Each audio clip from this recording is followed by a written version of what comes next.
Good morning to everybody in the audience, and a very, very warm welcome to my esteemed panelists. We're very privileged to have a very interesting and a very dynamic mixture of ladies and Shashank uh, to deliberate upon this topic of women entrepreneurs. Um, I would like to make a disclaimer to start off with. It may please be noted that I'm wearing a pink shirt. It may also be noted that I often wear pink shirts because it's a very nice color. And I don't think women should be blessed to be wearing pink shirts all by themselves.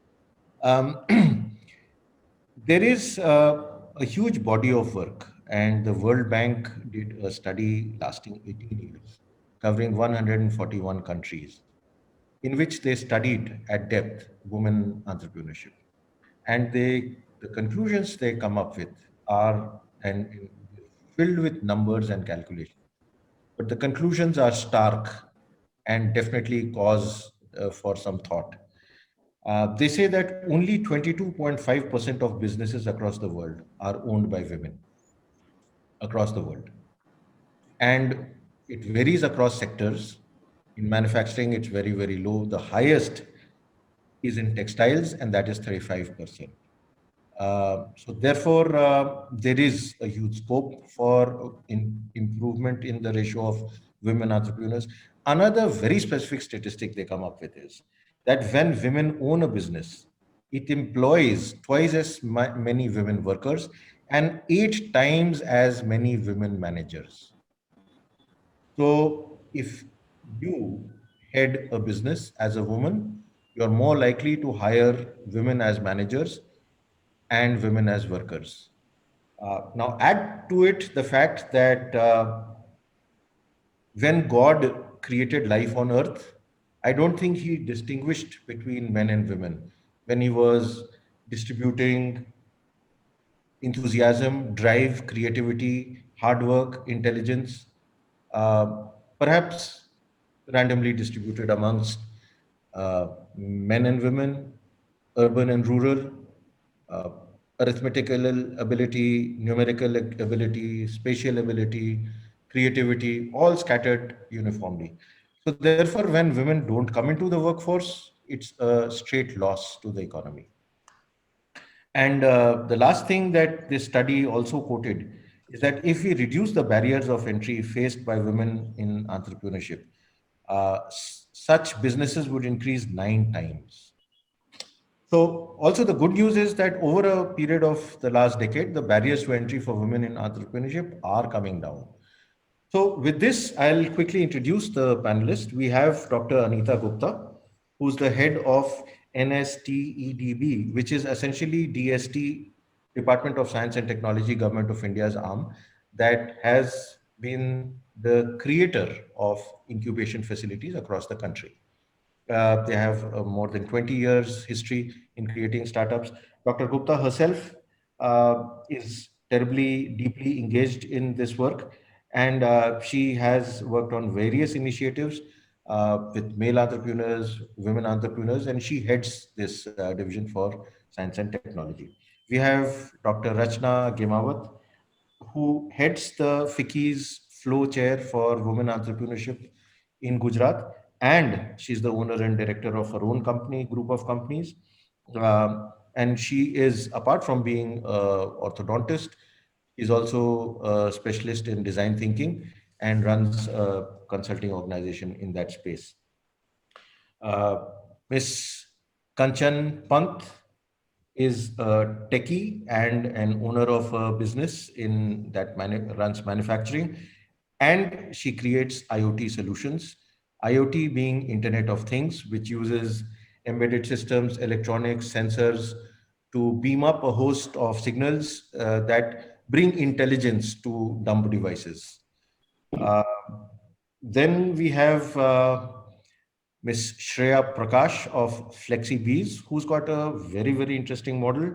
Um, you could say that she's one of the driving forces of the gig economy. She says that she would be able to help you meet your staffing requirements through women employees, fixed term or part term. So that means she offers that flexibility for women to come into the workforce and for companies to get access to high quality talent. And we have Miss Sonam Motwani, who is an aeronautical engineer from IIT Bombay, and she runs her own startup, Karkhana.io, which uses AI to create a whole system that allows you to access rapid prototyping facilities globally at a very, very low cost. And you can then choose the amount of time that you have to do your rapid prototyping and how much you want to pay for it. And then she matches you up with the best suppliers in that space. And of course, finally, last but not least, we have Shashank Randev. Shashank is Mr. Money. He's very enthusiastic about supporting startups. And he felt that there should be professional money available at even at the lower end of the spectrum. So he's one of the founders of 100x VC that says that venture capital should be available in ticket sizes as low as 25 lakhs. And of course, it goes as high as millions, which is where everybody operates. But this is the breakthrough that he's brought to the country, and he's driving it very, very hard. And I'm Anupam Jalote, the host for today. I'm the CEO of iCreate. It's the country's largest standalone ecosystem for startups. We take tech innovation to startups, that entire journey. So with this, I'd like to ask Dr. Gupta to make a comment on the overall topic and whether there are more opportunities for women entrepreneurs today or more challenges. Dr. Gupta. Thank you, Anupam. It's going to be, I presume, very insightful discussion as far as the India's economic development goes, because we are concentrating and focusing on the role of women entrepreneurs in shaping up the Indian economy. So let me dwell a bit about what has gone in over last 2 decades as far as the propelling of startup activity goes from the Department of Science and Technology. Obviously, we focused on the tech-led entrepreneurship and creating a culture which was virtually missing when we really embarked on the journey. And this goes and dates back way back in early 80s, and where we had the clear intention of converting some job seekers to job generators. So this went on for next 15 years or so. We had the first science and technology entrepreneurship parks with a network portfolio of about 15 top and institutions engaged in this activity, where a common facilities workshop was given for entrepreneurs primarily in the engineering sector and domain, because at that point in time services were not playing such a dominant role. It was only in the year 2000 when we coupled and Indian talent was globally recognized for IT sector and the services taking bulk in the GDP of the country progressively.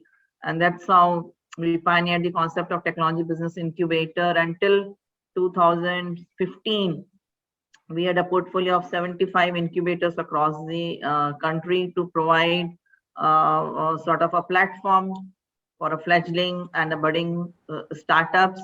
At that point, we didn't have any mapping or the data as to how many women really constitute the overall portfolio of startups under incubation. It was only somewhere around 2014 or so, because we had one module of our training, WEDP, through which we were training potential entrepreneurs.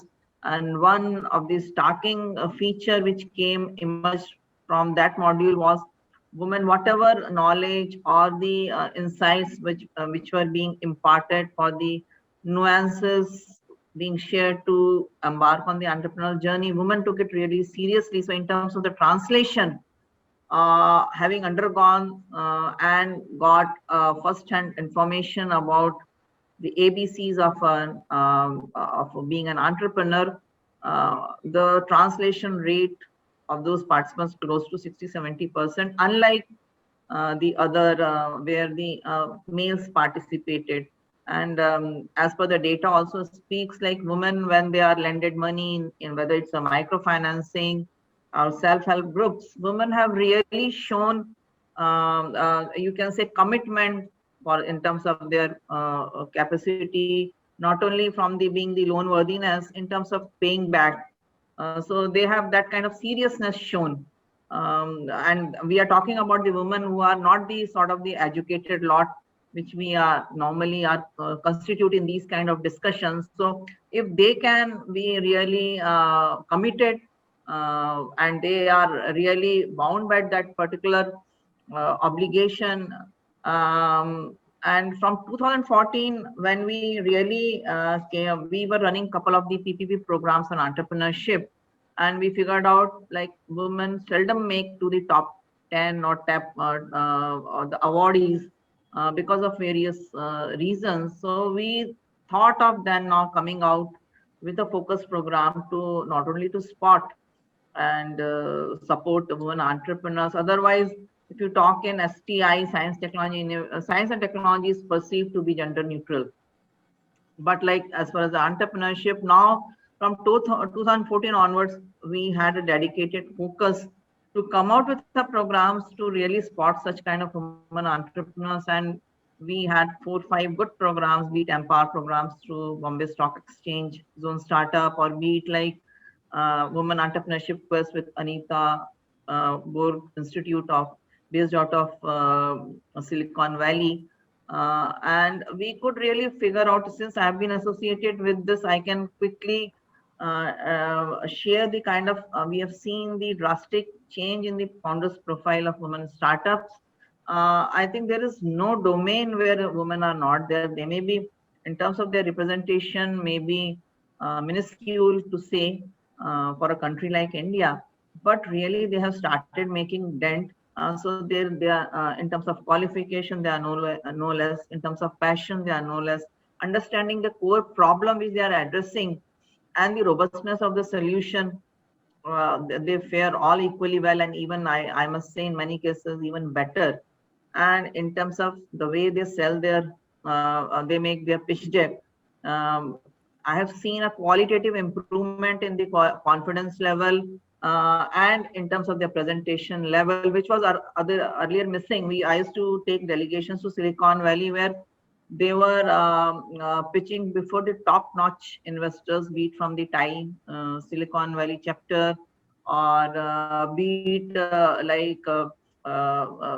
reaching out to Kamal Rekhi and all NRIs who have really are the marquee stakeholders in the VC community. So they all could really appreciate the kind of stuff they are doing, but they lagged on the business piece, the financials part, and really what it takes to make a cut if they are aspiring to hit the global markets. So I have led, I think, close to 5 such cohorts to US and 1 to Israel. And just to conclude, women cracked the deal. Even with the Israeli counterparts in the cybersecurity domain, and that is to be challenged about, because Israeli people are really smart. They don't struck into this deal until unless they see a real value in engaging with them. And women-led startup in cybersecurity domain, DG360, could make it. I have many startups to talk about, whether it's Astrom technology in the 5G area, cutting the first in the 5G accelerator of Qualcomm. So you name edutech, fintech, IoT, drones, in multiple sectors which were not earlier unheard for women entrepreneurs to really take a plunge into. So in terms of, I will say, to just conclude, there are more opportunities for sure. Challenges have to be systematically addressed depending upon the immediate ecosystem one is into, and one has to really figure out the kind of coping mechanism which is very required to navigate this risky and a challenging journey cutting across the gender. Women obviously have a multiple role to really play as a when they enter into family as a unit, and that support structure, I think we either as a part of key facilitator, we have to really come out with some enabling, much more enabling policies, and also incubator has to really, if their women-led startup is under their fold, we should really have to have a dedicated extra layer of mentoring to them to impart and come to and curate them to a level, the kind of confidence which is generated. So I'll agree to that. They may be requiring much more level of mentoring, much more complementary skill sets in terms of whether it's a financially But it's a kind lovely of point person. you So made. all these, yeah. Huh? So there we have all ingredients in place. Mm. Opportunities are much than the challenges. Challenges can be addressed, not an Mm. issue. Now, this is a brilliant point that you're making, Dr. Gupta, and I particularly love the fact that after 2014 you refocused the energies of the entire organization in deliberately going out and stimulating women entrepreneurs and worked nationally, internationally to make that happen. And you also mentioned uh, that there is a huge amount of opportunity and diversity available. So here is a young lady who's been in the midst of showcasing her startup and raising money from a very competitive set of VCs. So I'll ask Sonam to speak on her experiences and whether she found a level playing field or she found that she had more hurdles come her way when she was attempting to raise money. Sure, Anupam. So, like in principle, I am quite aligned with what Dr. Gupta said, and also generally talking about entrepreneurship. Entrepreneurship in general terms, is quite challenging, be it for men or be it for women. So, I mean, we all, like, data says that more than 90% of the startups fail.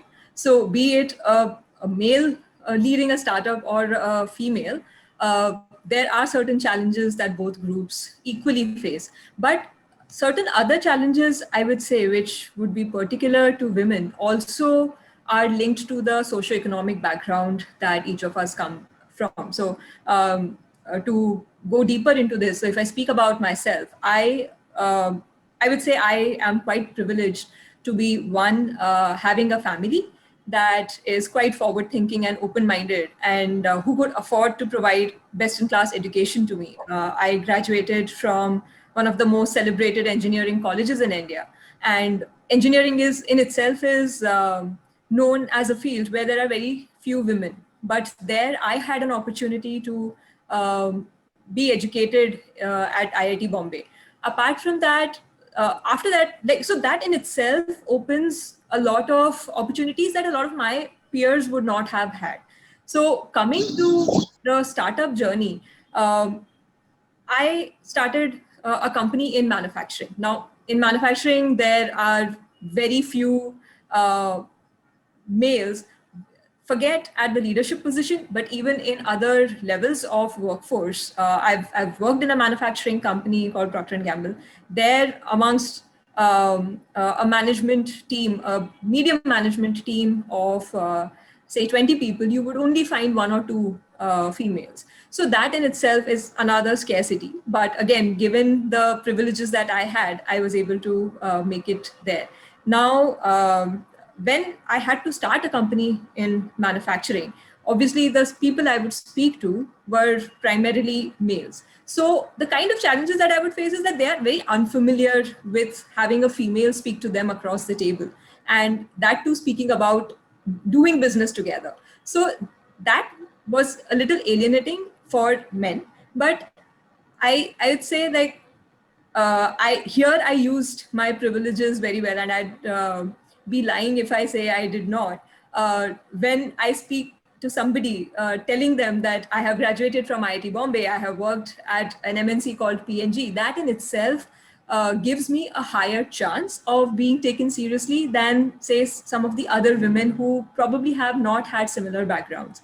So, and there I would say I even do better than some men who do not share such privileges. So the social economic background has a lot to do with the kind of challenges you have and what kind of opportunities you have to mitigate those challenges.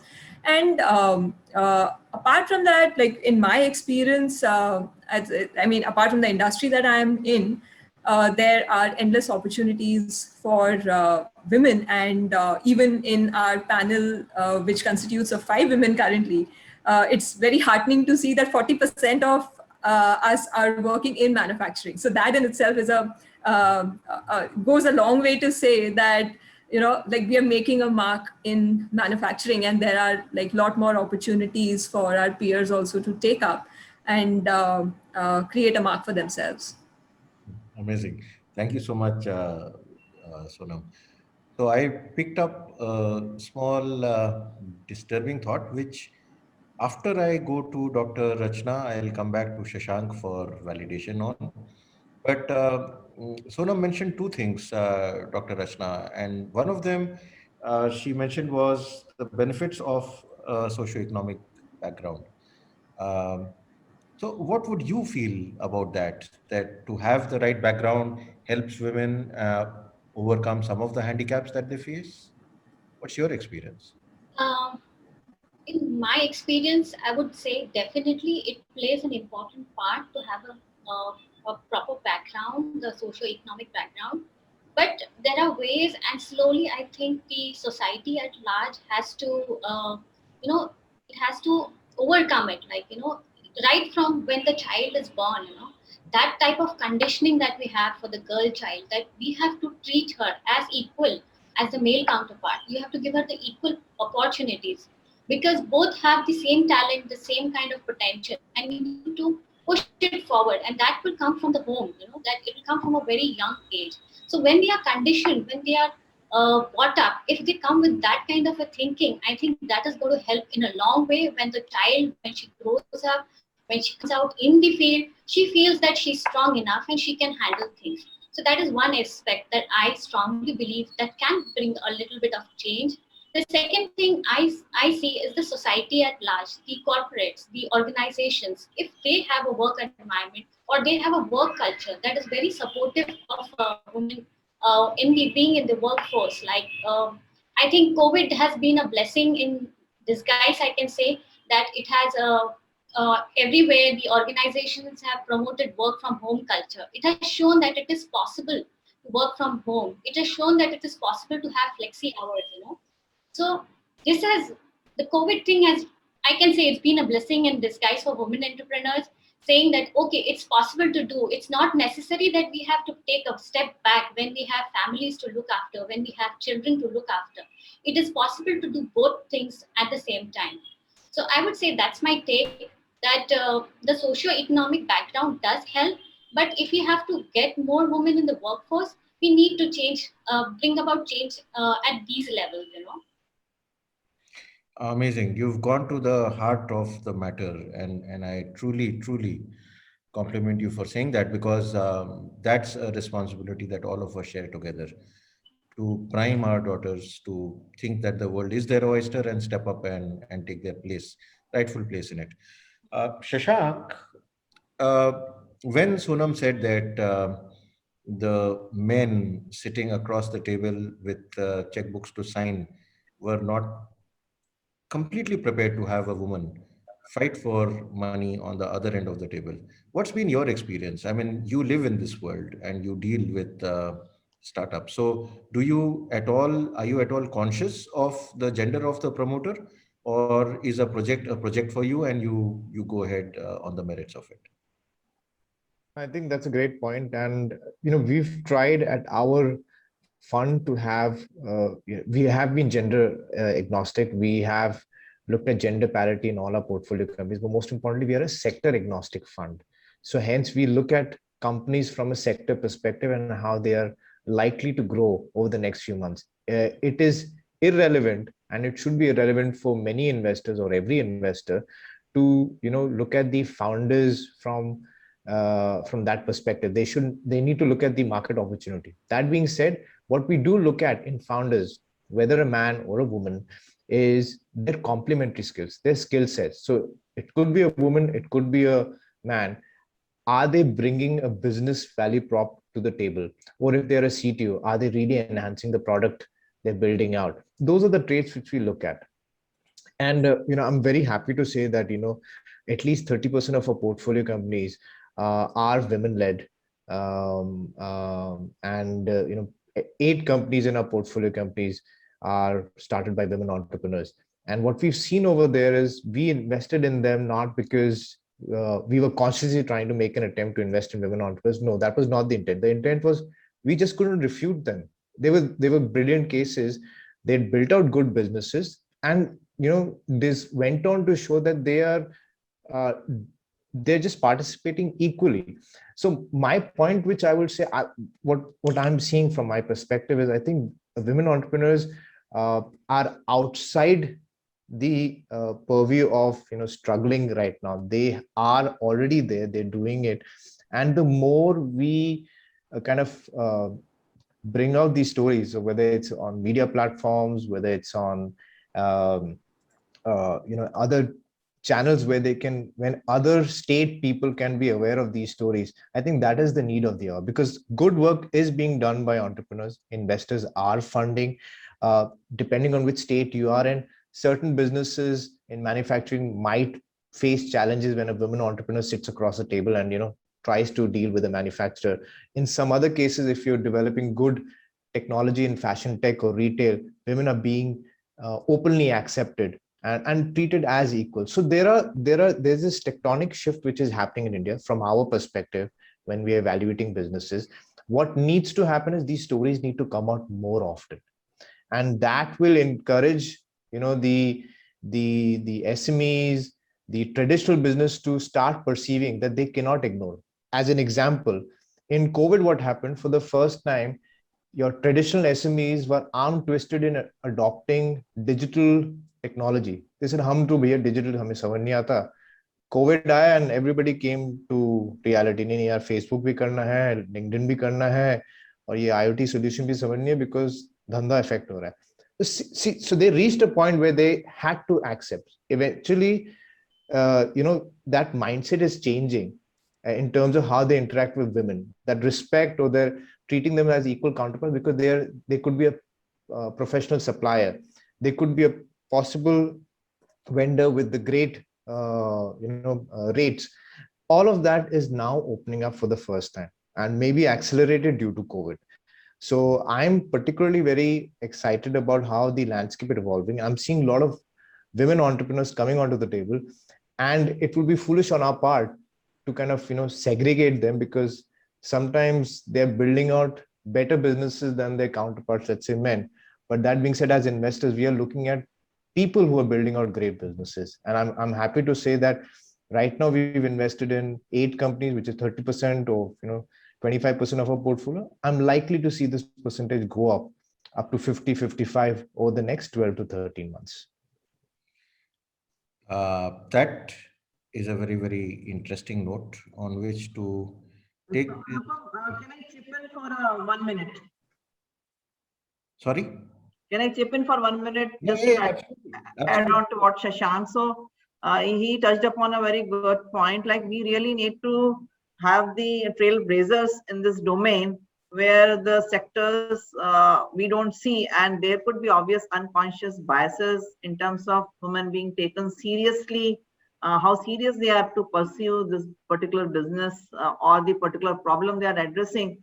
So it's really to come out with role models on that particular domain. I met Hemlata Annamalai, who was the first one to have that Ampere electric scooters in Coimbatore, and I'm told now that that is being acquired by Crompton Greaves, if I am not mistaken.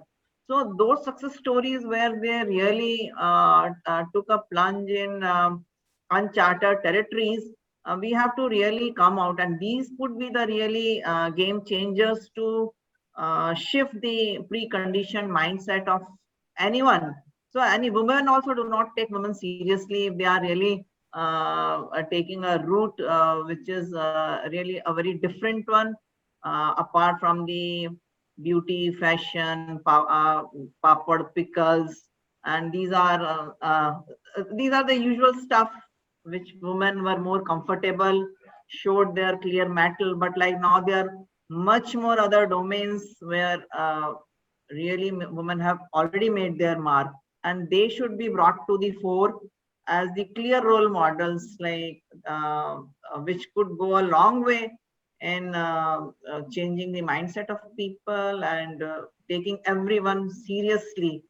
I think that would be the role of incubators, to really highlight and bring them, position them on spotlights.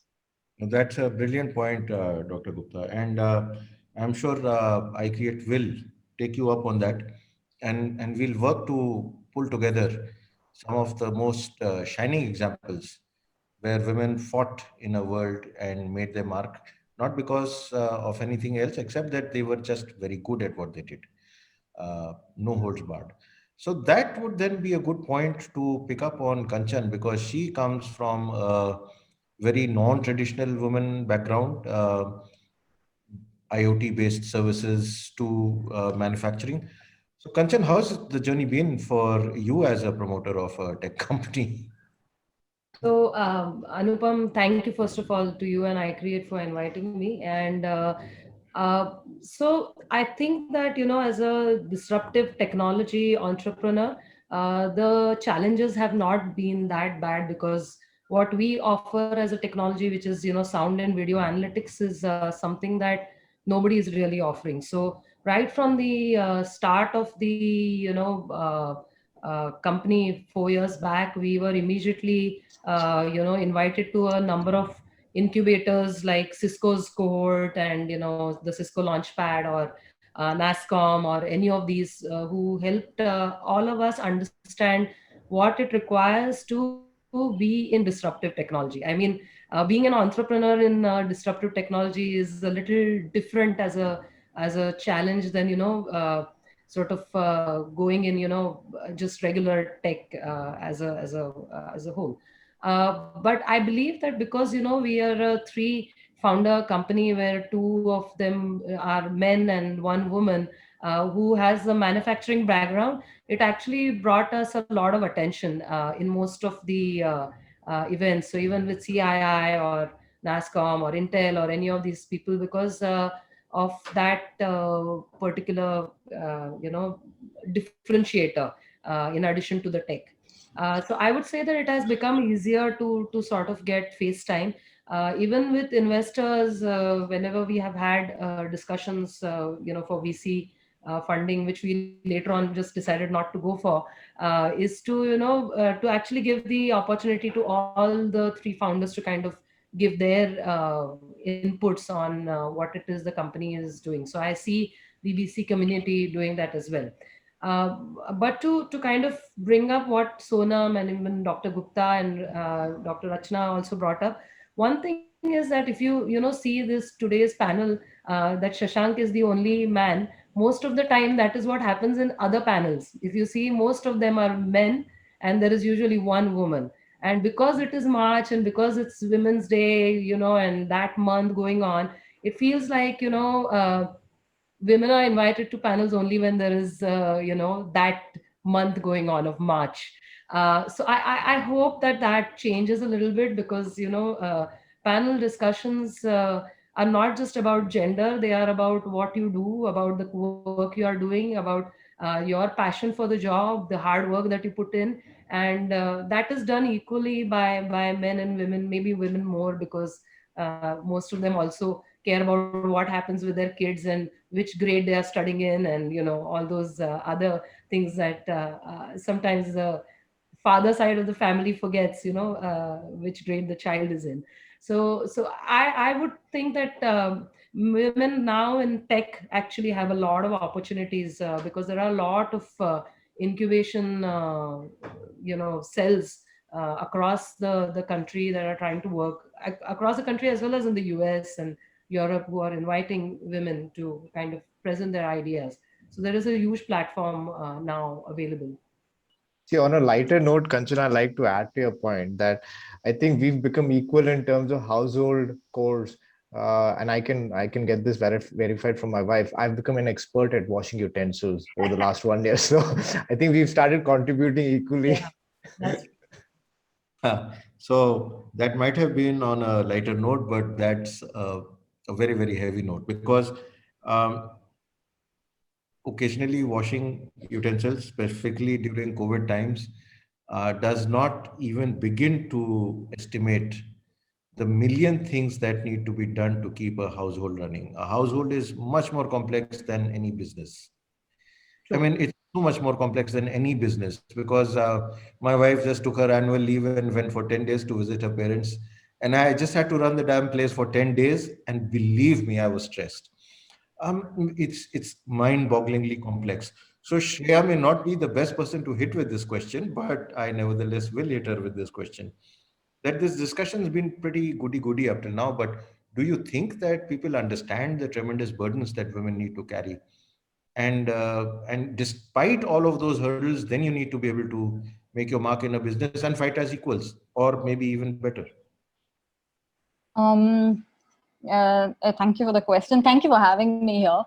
Um, I think actually, in my mind, I have a very different sort of conversation going, and it's kind of related to your question also on the discussion being a certain way so far. And I want to maybe go back to the statistic that you had spoken about when you started the discussion, which was that globally women entrepreneurs are 22 point something percent represented. And when I was doing research for this panel, I found out that in India, it could be anywhere between, say, 14 to 20%. And a lot of those are on paper. A lot of those people are single, sole owners, sole proprietors, which means that the kind of businesses that they are operating are not huge wealth creators or job creators. But equally, having said that, I feel like while there is a role for women like us who come from, say, more privileged backgrounds and have done the kind of things that we've done to be shown up as role models to improve women's entrepreneurship in India, there are so many different levels of interventions that need to be put in. For example, for a woman who today is completely dependent on her ecosystem and the male earning members of the family, for her even to start, say, a small business where she's the sole proprietor is a step forward. Equally, for people who are now comfortable, for women who are comfortable being sole proprietors, to show them the ambition and to show them that they can scale beyond that, even if it is not a tech business, or even if it is not something that we in this panel can applaud. That itself is a huge and significant jump for that person and for the huge number of women who are sitting at that stage, and also for the economy, because at the end of the day, the 600-700 million jobs that have to be created will not just come from, say, the private sector or the government. It has to be, driven by entrepreneurship and by women entrepreneurship working at all levels. And then equally, of course, for people like us, for women like us, to have role models who are doing great and disruptive things, that itself is something that absolutely needs to be done, along with all of the institutional things that the government needs to do or other players need to do, the financing that needs to be made more accessible to women at all levels, not just VC funding, even bank loans, because women, across, different strata, they don't even have the collateral to maybe, take out a small loan, and then they end up, starting businesses which are not capital intensive, which are more service driven.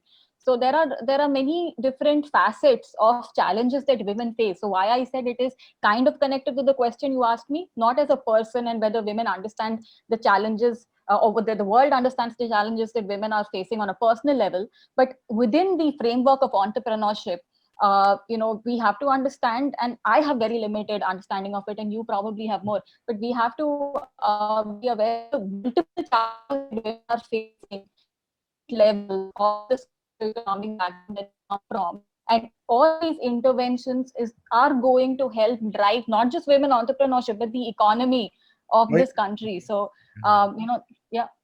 That's absolutely true. I mean, even if we do it for purely selfish reasons, and not for any egalitarian reasons. It makes a huge amount of economic sense to have more women in the workforce. So let me now really come to something that worries me deeply personally. We talk about personal, professional. Professionally, a lot of enabling factors have been put into place. Uh, Faster money for women, encouragement for women entrepreneurs, yada yada yada. But on the personal front, Dr. Gupta, you spent more than 2 decades plus working, and it, as a woman, you have a family and you've been working. Sonam, you recently got married, and you've started a business and got married. Uh, I don't know, Rachana and Kanchan, your family backgrounds, but I'm assuming that you are part of a family.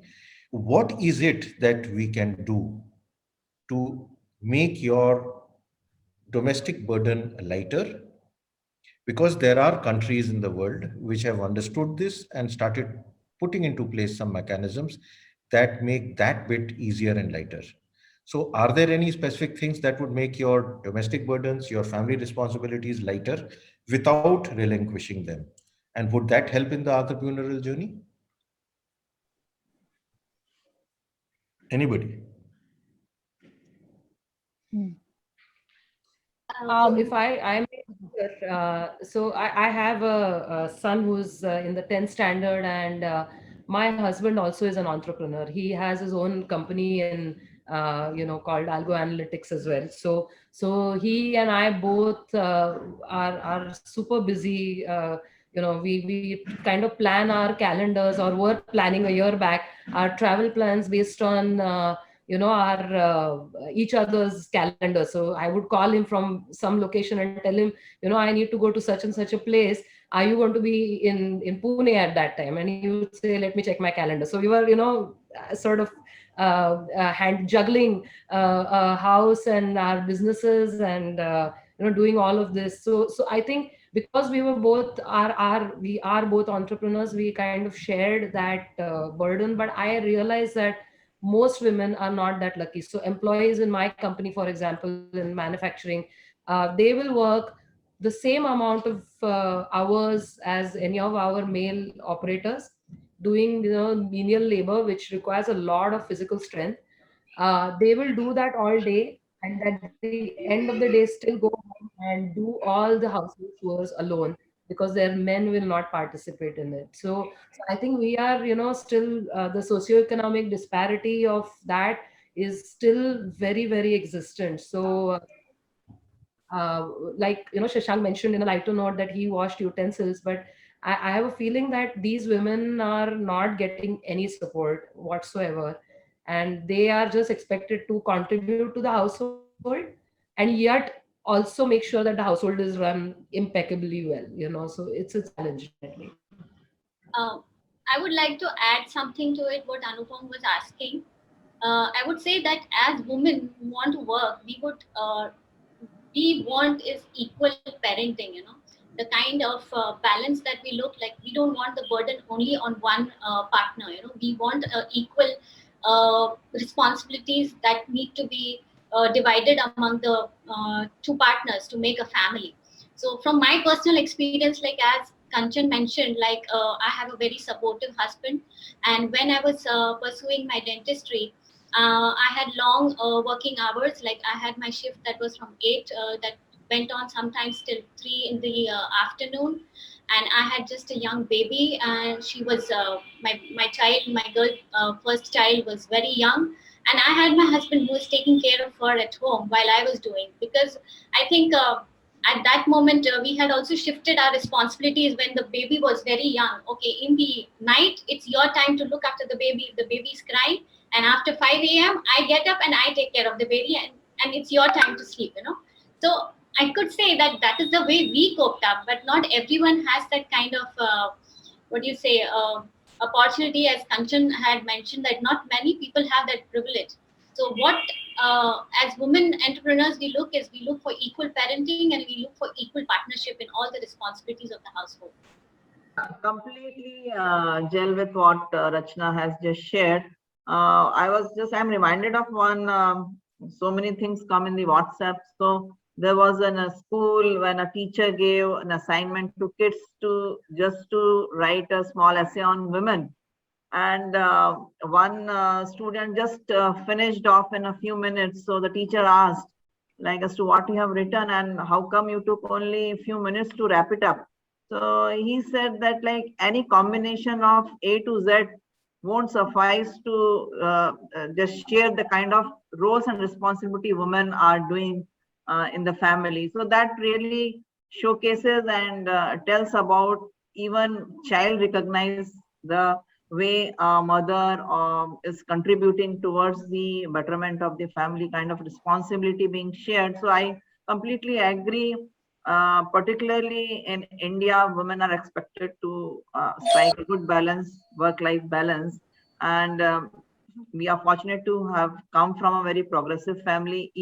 Most of us have got a very supporting, you can say, spouses, family, and I completely agree. We have to have a shared responsibility as we raise the family and strike a chord between doing justice to our professions, respective professions, and work we do. And the way Indra Newey has coined, we have to figure out each one of us a coping mechanism, whatever. In our family systems, like when I used to travel abroad, when my kids were young, I used to call my parents to be with us, and that's how we could make this, like I could carry out my these assignments. Or sometimes if they are not in a position, then husband has to bear all the responsibility of taking charge of sending the kids to school and then taking care of all the household stuff.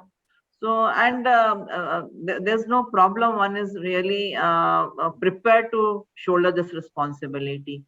So we are fortunate, but I have seen some cases where women have to really sacrifice their career, who have been at the in the really in a position who could have made a difference in whatever, but they chose, despite having professional technical education, that they could, the husband being in the very transferable job and career, so they opted to be a part CEO of their own families. So it's up to them. There's a choice, but there are certain challenges when women does take a back seat when it is required, and they're not able to pursue their dreams career-wise. So it does happen. I would actually like to put all of us on the spot by saying that, look, there are seven of us here coming from very diverse backgrounds, all of us understanding the challenges and the opportunities. If there was one or two set of affirmative actions that we might want, I'm not saying that we are empowered to create rules and laws, and but अगर हमारा दिल कुछ मांगे to reduce the barrier of women entering into professional life. One part of it is work in a job, the other part is to become a job creator and entrepreneur. But both have that hurdle to overcome. अगर हम लोगों से सातों लोगों से पूछा जाए कि is there some affirmative action that we can think of, whether in parenting, whether in managing the household, or whether in empowerment, what might it be? And I'd actually like to go around the group one by one, starting with Dr. Gupta, Shreya, Sonam, Rachana, Kanchan, Shashank, on what your I would thoughts love to see first comments from Shashank. We all had spoken a bit. are. So Shashank, what are his views on this?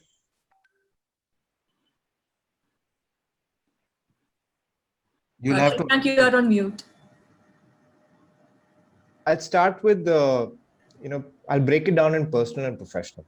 And I like the way Shreya approached the question.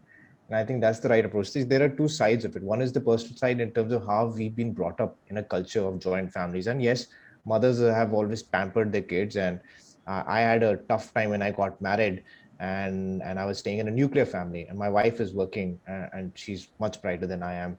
So I had a tough time when we had a son. And I mean, the amount of work which goes, she's in a leadership role.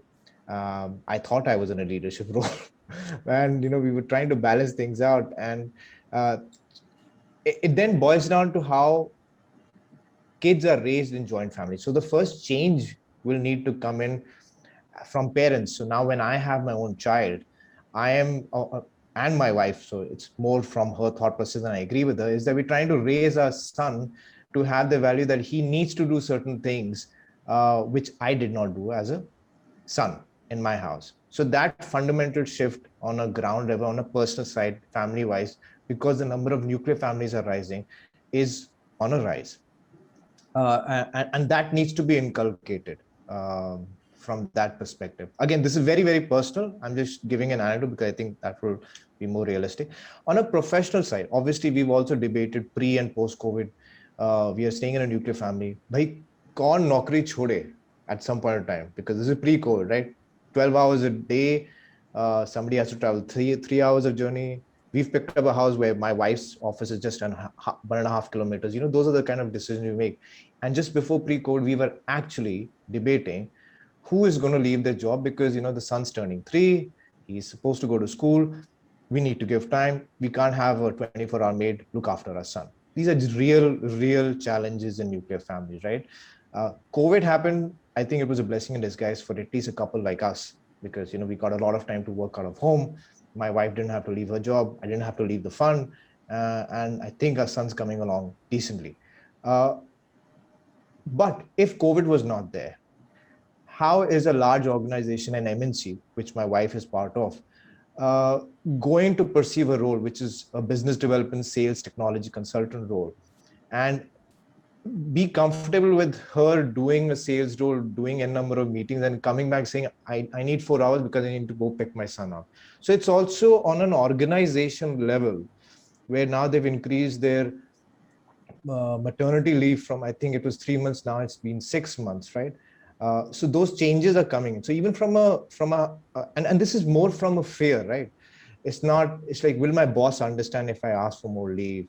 What will the guys think in the office? So personal side, it's a change which we need to make at Asim. Me and my wife as a couple are trying to figure out how our son is going to be raised, as opposed to how her brother or I was raised, because we used to live in a joint family. There's still expectations. So that fundamental shift is going to happen on the personal side. On a professional side, organizations need to be cognizant, not only because it's COVID and women are working from home, that because men and women are working from home, and when they are required to come back to office, how can you balance the equation? Or if a employee comes and says, I need to go pick up my son, we are trying to figure out admissions from 8:30 to 12:30. Bhai 12:30 बजे कौन जाएगा, दोनों office के बीच में रहेंगे. This is a genuine problem, right? So this is, I think these kind of questions need to be addressed on the organizational level side. And on the personal side, if you're staying as a nuclear family, I'm no longer staying in a joint family, and that's a separate conversation we can have, because I just spent 4.5 years in a joint family when I was in Delhi, and it brought in certain nuances which I would not dive into right now.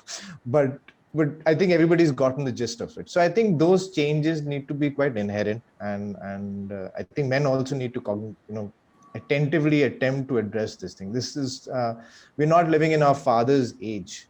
Times have changed, and things are changing. So these are my inputs. So I would like to actually chip in over here. So I completely agree with everything that Shashank said. And actually coming from this background, so I work in the space of getting women back to work, after a career break. And what I have seen is transformative is the mindset of flexibility.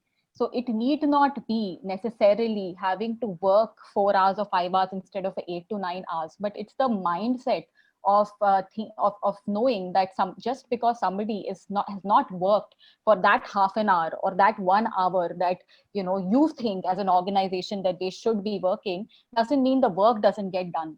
We are no longer in an industrial era where the output is dependent on the number of hours you clock in. We are in the information age, in the knowledge era. A person brings their experience to the table, and that experience cannot be shaped by the number of hours they are spending doing that work. Somebody who has the right experience can hit the right solution in 20 minutes. They don't need to spend 5 hours doing it. And that mindset really needs to drive how women will find their way back to work, but also how it opens up a lot of opportunities for men. Because today, not only are women getting hurt by this, duality and binary system of men providing and women taking care of the home, even men are getting hurt. Some of them want to do other things. More and more we are seeing, especially in my line of work, I see that men want to pursue passions. They want to work maybe fewer hours, or they want to do different things. Why shouldn't some of these be left to the individual choice and talent that each person has? So as organizations get more cognizant of enabling flexibility for both men and women, some of these barriers will get addressed to women coming back, and equally men will feel that they can also perhaps have alternate careers, which in turn will again aid the second point that Shashank made, or rather in his case it was the first point, that men need to also take the lead in parenting, in taking care of the household. And I really like this point on conditioning, because my husband, for example, is a feminist, but he is still a product of his conditioning. I mean, I, for example, feel very guilty about not spending time with my kid who's now 3 years old, but he doesn't feel that guilt. So then our actions are different in that case. But I want to bring up my son in such a way that he sees it as much his job to be able to take care of the household, to be able to take care of people around him, as earlier women were raised with that expectation. So both these things, the mindset of flexibility and men taking the lead, and in terms of policy interventions, that leads to paternity leaves becoming mandatory, long paternity leaves, not 5-day paternity leaves, but long ones. And like we have in welfare states like Scandinavia, I mean, there parental leaves are long. Fathers have to take a certain amount of leave, otherwise that leave doesn't accrue to the family. Some of these things, they are very important towards bringing the kind of balance and raising the next generation differently. So on that note, I'd just like to also share about the government policies for enabling when women in the government jobs are raising their families in the age where the kids could be up to the age of 18 years. It has been now more than 7-8 years.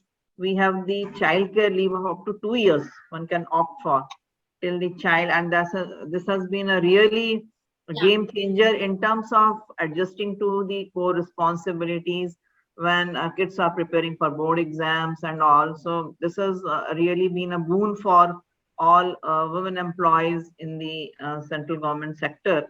And apart from that, like the need to have a creche facility, a very good hygienic creche facilities, there is a policy in place. So I think all organizations where there is a sizable woman in place, this has to be a part and parcel of the kind of woman friendly kind of infra to be in place, policy to be, and flexi hours. So these are three things from my side could be thought हमारा of. सवाल फिर आप ही के लिए है doctor साहब. Should there then be something in the startup space which offers by design? जैसे आप लोगों ने incubator start करा है 30 साल पहले for premature businesses. That was business incubator, right?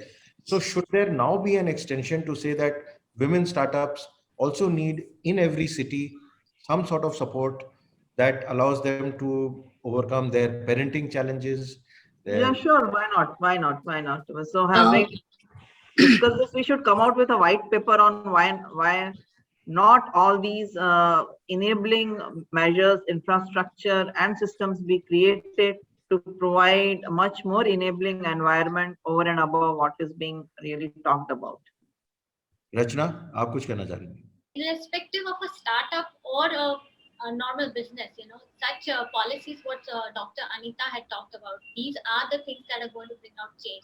Like in our organization, we even have a policy when if a woman has some bodily changes during every month, so we have a leave for 2 to 3 days, she can opt for a leave during that time if she's having some kind of discomfort.